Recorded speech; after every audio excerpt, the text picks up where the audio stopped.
Hey everyone, this is Brian, Topps Vintage 316, and today bringing a segment of my A to Z PC, I call it. Players that I collect with the last names from A all the way to Z, and last month I did a segment on my A players.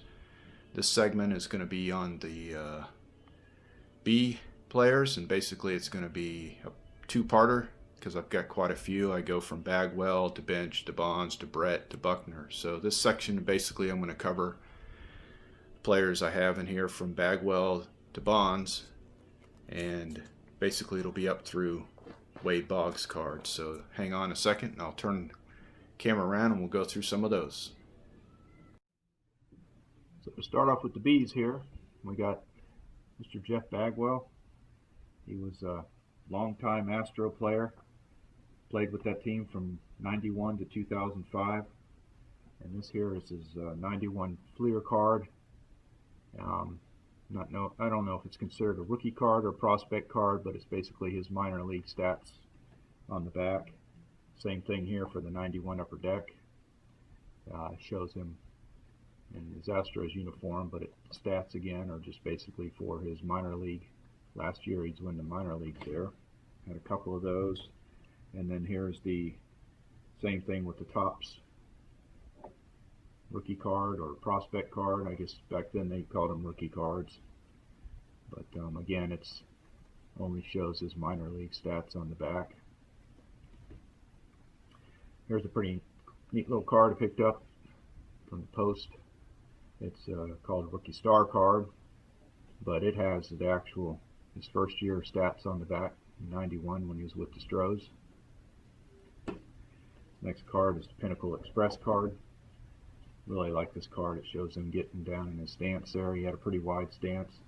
But man, he had some very fast wrists. He could swing that bat around. Very good bat speed. Very good bat speed. This one here is a 92 Fleer. And I like this card here, the Heritage by Leaf. Heritage Series 92. Thought that was a pretty neat card. It's got a picture of him and he's sporting the old style Houston Colts uniform and hat, 45s.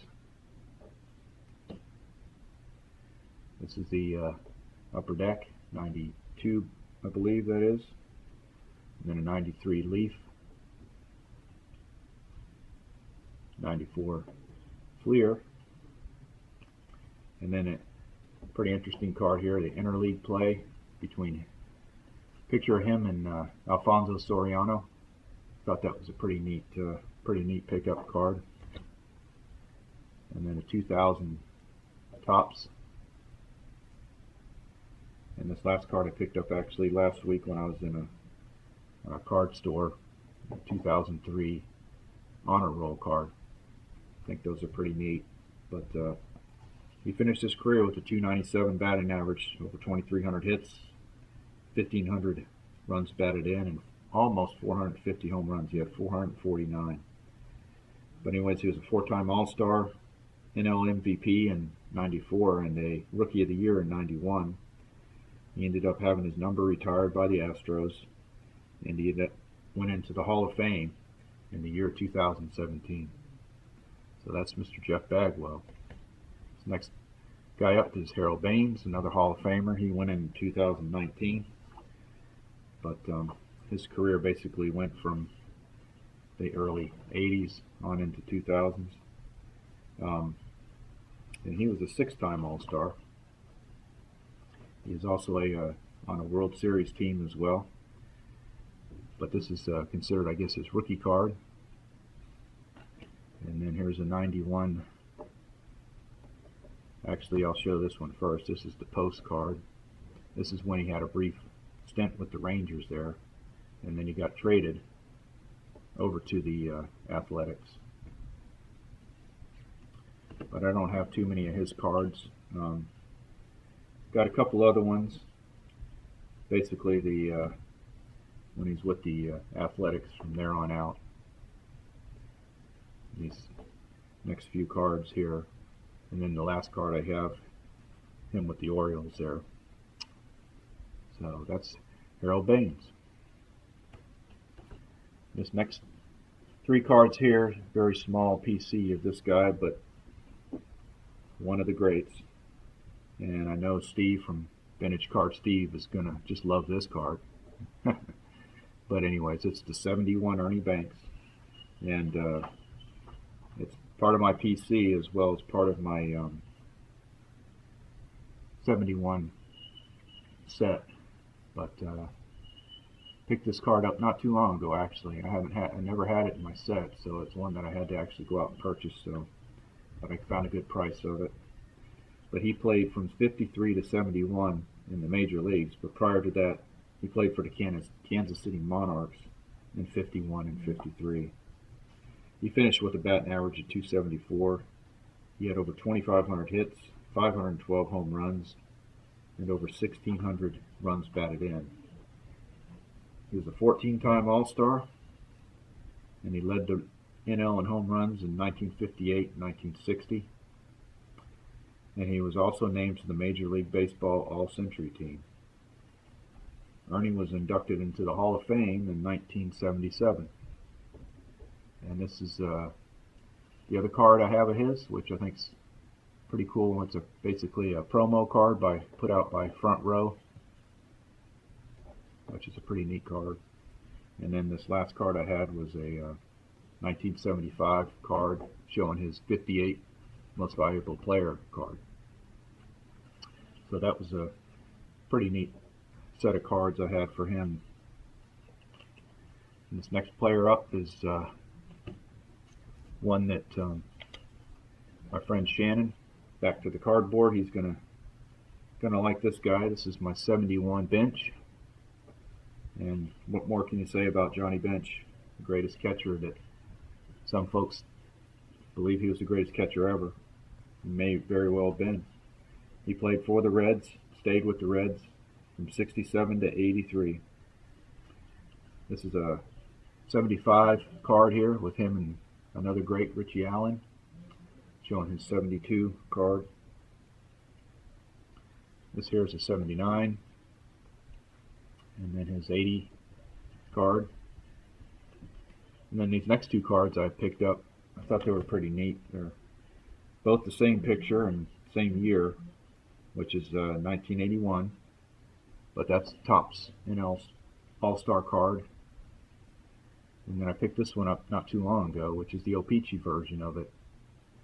And they pretty much look identical. And the backs, that's the only difference really, is the back of them. One's a little, I guess, a little more orange than red. But anyways, I picked those up.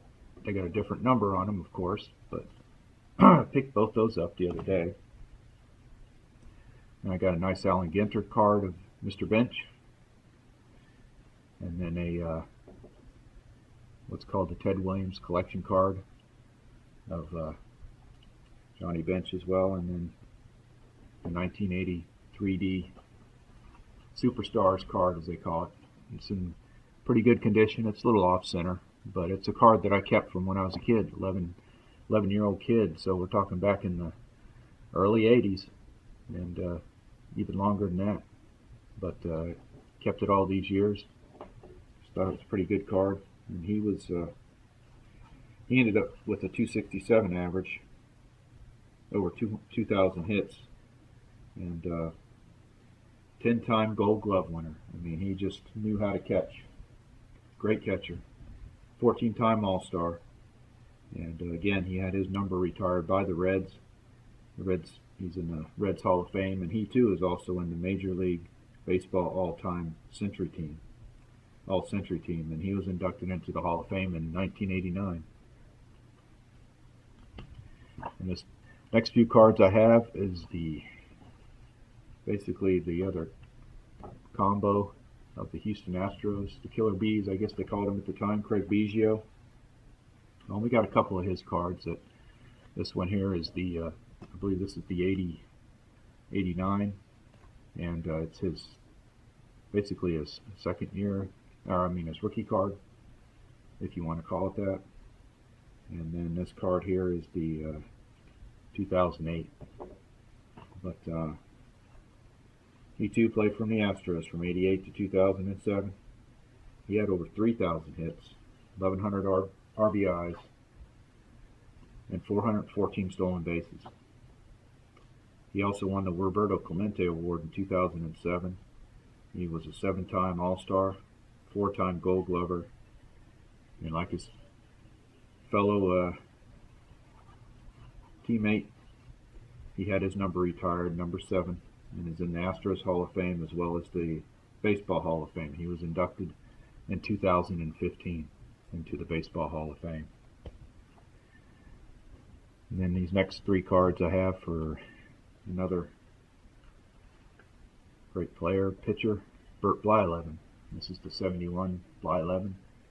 Now this card I've had for a long time, and again, he was a long time player, but he played for a few different teams. He ended up, his final stop was in California playing for the Angels, but he started with the Minnesota Twins. He played for them, pitched for them, I should say, and then went on to the Texas Rangers. And then he went on to the Pittsburgh Pirates, and that's this picture here I have of him here, of another Kellogg's card, 1980. He was with them from 78 to 80.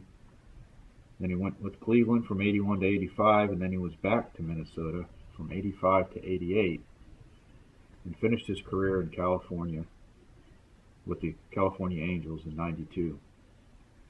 He won 2 World Series while he was on that path to the Hall of Fame, which he was inducted in 2011. Pitched a no-hitter on September 22nd, 1977, and he too had his number retired, number 28, by the Minnesota Twins, and is in the Minnesota Twins Hall of Fame. And the last player we have on this first part of the Bees is Wade Boggs. And start off with this card here, the 1988 Don Russ. Pretty neat card. This one's the 89 Topps card. Another 89 Superstar, I guess they call it a mini Topps card. And then the 1987 Fleer card that I have here. And then another 89 Fleer. This one's called a For the Record card. It basically has some stats on the back of his career. This card is next card is a 1990 Start Line, as they call it, Wade Boggs. I think that's what it's called. Start Line card. I just thought it was kind of a unique card to pick up. But I picked that one up as well. And then the 92 Don Russ. And then this here is a 92 Topps card. 2000 Topps card. Playing with the Devil Rays there. This is towards the end of his career. This is a Fleer tradition. Looks like he's getting ready to sign an autograph there with the Devil Rays. And then this one here is the Skybox. And this last card here is the what's called Magic Moments, I guess. And it was put out by Topps as well in 1990 or 2000, I guess it was. But it basically is, again, it's showing his 88 batting title, and then it goes into some of the history of some of the titles that he won as a hitter. But what I found fascinating is that his career ending average was 328, and to have a 328 batting average, it's pretty unreal in these days. He had over 3,000 hits, 118 home runs, over 1,000 runs batted in. And as I said earlier, he played with the Red Sox, went on to play with the Yankees, finished with the Devil Rays. He was a 12-time All-Star, World Series champion in '96, and a 5-time AL batting champion in 1983 and 85 to 88. So in the mid-'80s, he was the guy that could hit the ball. His Red Sox retired his number 26, as well as the Tampa Bay Rays, they retired his number 12. And he's in the Red Sox Hall of Fame, as well as the Baseball Hall of Fame. He was inducted in 2005. So anyways, guys, I appreciate you sticking with me through this video. And I'll have part 2 of the bees coming up another week or so. Hope everybody's staying safe out there. Appreciate you watching. And as I always say, collect like you're a kid.